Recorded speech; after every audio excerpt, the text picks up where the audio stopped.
දරුවන්ට නිතර නිතර ශ්වසන රෝග හැදෙන්නේ ඇයි?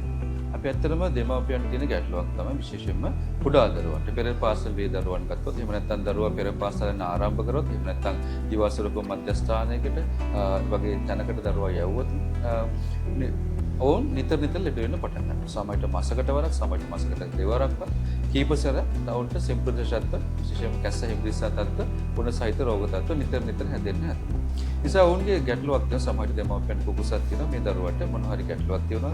ඔවුන්ගේ ශ්වසන පද්ධතිය ගැටලුවක් තියෙනවා. ඔවුන්ගේ ප්‍රතිශක්තිකරණ පද්ධතිය ගැටලුවක් තියෙනවා. නිසා ප්‍රධාන වශයෙන්ම ඔවුන්ට තියෙන ගැටලුව තමයි ඇයි මගේ දරුවන්ට මේ සැරින් සැරේ මේ වගේ ලෙඩ වෙන්නේ කියලා. ඇත්තටම අපි කිව්වොත් ගොඩාක් දුරට මේ ශ්වසන පද්ධතිය ආශ්‍රිත රෝග සිම්ප්‍රදේශත්ව ඇති වෙන්නේ වෛරස් වර්ග නිසා. 90කට වැඩි ප්‍රමාණයක් විවිධ පරිසරයේ තියෙන වෛරස් වර්ග නිසා තමයි මේ රෝග තත්ත්වයන් ඇති වෙන්නේ. කුඩා දරුවන් ගත්තොත් විශේෂයෙන් පෙර පාසල් වේ දරුවන් ගත්තොත් ඔවුන්ගේ ප්‍රතිශක්තිකරණ පද්ධතිය යම්කිසි ආකාරයකට මෝරලා නැහැ. ඔවුන් බාහිර පරිසරයට වැඩිපුර නිරාවරණය වෙලා නැහැ. එම නිසා මේ ඔවුන් බාහිර පරිසරයට නිරාවරණය ගත්ත ගමන් විශේෂයෙන්ම ඔවුන් පෙර පාසල් වල දිවාසුරුක මධ්‍යස්ථානයට යන්න පටන් ගත්ත ගමන් ඔවුන්ගේ මේ නිතර සිම්ප්‍රදේශත්ව කැසෙන් විසදත් ඇතිවීම හැදෙනවා. මොකද මේ වෛරස් වර්ග එතකොට තමයි ඔවුන්ගේ ශරීරයට බෝ වෙන්නේ. ඔවුන් නිරාවරණය වෙන්නේ සහ එමගින් වරින් වර මේ රෝග තත්ත්වයක් වෙනවා. ඒ ඇත්තටම ඉතාම සාමාන්‍ය තත්ත්වයක්. අපි දන්න සාමාන්‍ය තත්ත්ව අනුව ඕනම නිරෝගී දරුවෙකුට වසරකට 7-8 වතාවක් මේ ශ්වසන පද්ධතිය ආශ්‍රිත සිම්ප්‍රදේශ තත්ත්ව ඇති වෙන්න පුළුවන්. ඒ ඉතාම සාමාන්‍ය තත්ත්වයක්. සමහර දරුවන්ට ඊට වඩා වැඩි ප්‍රමාණයක් ඇති වෙන්න පුළුවන්. ඊට වඩා ඇතුණත් තා බහුල වැඩි ප්‍රතිශතයකට මේ ඉතාම සාමාන්‍ය තත්ත්වයක් සහ ඔවුන්ගේ ප්‍රතිශක්තිකරණ පද්ධතිය ගැටලුවක් හෝ ශ්වසන පද්ධතිය ගැටලුවක් වැඩි ප්‍රමාණයකට නැහැ. ඉතාම කලාතුරකින් තමයි වැඩි ගැටලුවක් තියෙන කෙනෙක් ඉන්නේ. නිසා මේදී දැනගත යුතු කාරණය තමයි දරුවා පරිසරයට බාහිර නිරාවරණය වෙන පටන් ගන්නකොට ඔවුන් ලෙඩ වෙන්න පටන් ගන්නවා. නිතර සිම්ප්‍රදේශات ඇති වෙන්න පටන් ගන්නවා. ඒවා තුලින් තමයි ඔවුන් නිරාවරණය වීම තුලින් තමයි ඔවුන්ගේ ශරීරයේ ප්‍රතිශක්තිකරණ පද්ධතිය මෝරන්නේ, ප්‍රතිශක්තිකරණ පද්ධතිය ක්‍රියාකාරීත්වය වැඩි වෙන්නේ. ඒ බාහිර පරිසරයේ තිබෙන පොදු නිතර ගැවසෙන ඒ විස බීජ වලට ඔවුන්ගේ ප්‍රතිශක්තිය වර්ධනය කරගන්නේ, ප්‍රතිදේහය හදාගන්නේ. එම නිසා ටික ටික වයසත් සමග සාමාන්‍ය අවුරුදු 5-6 වගේ තත්ත්වය පැනගත්තන් පස්සේ නිතර ඇති වෙන ගතිය අඩු වෙනවා. ඒ පස්සේ වුණත් සමහරවිට වසරකට 4-5 වතාවක් සිම්ප්‍රදේශ තත්ත්වයක් ඇති වීම ඉතාම සාමාන්‍ය දෙයක්.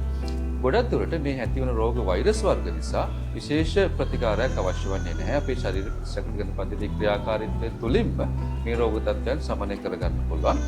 විශේෂයෙන් ප්‍රතිජීවක ඖෂධ ලබා දීම අවශ්‍ය වන්නේ නැහැ. ඇත්තටම අපේ රටේ මේ තත්ත්වය අපි දකිනවා. කැස්සක් හිම්බිරිසාවක් වුණ රෝග තත්ත්වයක් ඇති වෙච්ච ගමන් ප්‍රතිජීවක ඖෂධ ලබා ගැනීම සිදු වෙනවා.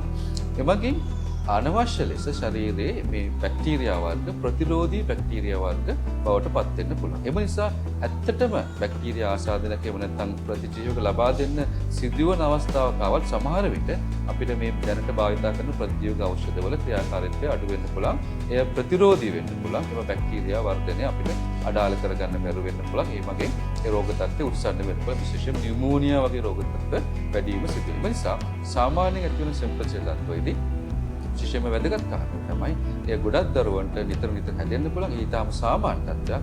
ඔවුන්ගේ ඒ අවස්ථාවේදී ඒ රෝග ලක්ෂණ සමනය කිරීමට යම් සමහර විට ඖෂධ ලබා දෙන්න පුළුවන්. උඩ සමනය කිරීමට පැරසිටමෝල් ඖෂධ ලබා දෙන්න වෙනවා. එමගින් ඒ රෝග තත්ත්වය සමනය කරලා සාමාන්‍යයෙන් දින 3-4ක් ඇතුළත මේ තත්ත්වය ගොඩක් දුරට සමනය වෙනවා. සමහර දරුවන්ට ඊට වඩා කාලයක් මේ රෝග තත්ත්වය පවතින පුළුවන්. විශේෂයෙන් මේ සමග ඇති වෙන කැස්ස තත්ත්වය සමහර සති කිහිපයක් ඇතුළත පවතින පුළුවන්. සමහරට සති 3-4ක් දක්වා මේ තත්ත්වය දිව යන්න පුළුවන්. ඒ සෑම දෙයක්ම බහුතරයකට ඉතාම සාමාන්‍ය රෝග තත්ත්වයක්. ඔවුන් ටික මේ අපේ ප්‍රතිශක්තියට පද්ධතියේ ක්‍රියාකාරීත්වය වර්ධනය කර ගැනීම තුළින් මේ තත්ත්වයන්ට ඉබේම හුරු වීම සිදු වෙන නිසා බහුතරයකට මේ තත්ත්වය ගැන කලබල වීමට අවශ්‍ය නැහැ.